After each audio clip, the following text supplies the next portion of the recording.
fill jobs which locals just don't want, but the foreign labour actually comes at a higher price, as Harry Fear explains. There's an apparent shortage of ready-to-work, skilled Brits in construction, and the posts are being filled by skilled, keen-to-work migrants.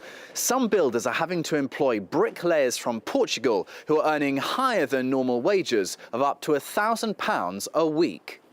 Domingos runs a recruitment agency in South London, catering exclusively to Portuguese, Spanish and Italian migrants.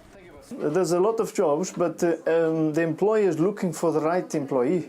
The thriving agency places for up to 60 construction jobs per week, including for this worker who's recently arrived in the UK and who's qualified and experienced.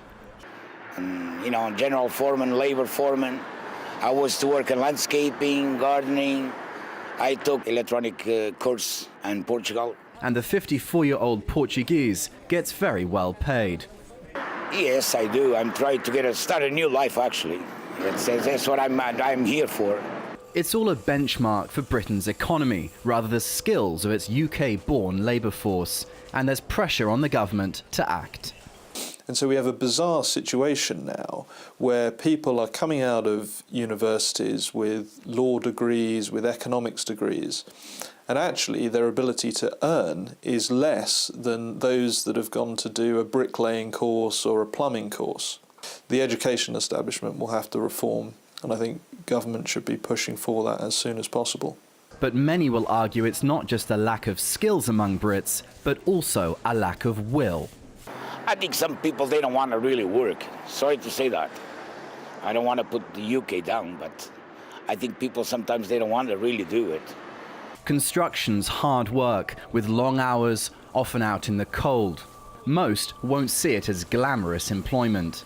There is perhaps the case that at this point those that have gone through the university system and have higher education degrees see in some way that that being a bricklayer or being a plumber is beneath them. But the fact that a lot of these people are actually earning triple the average wage, I think will change that.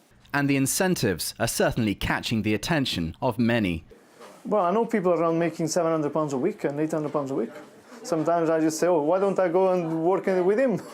He makes more money than me.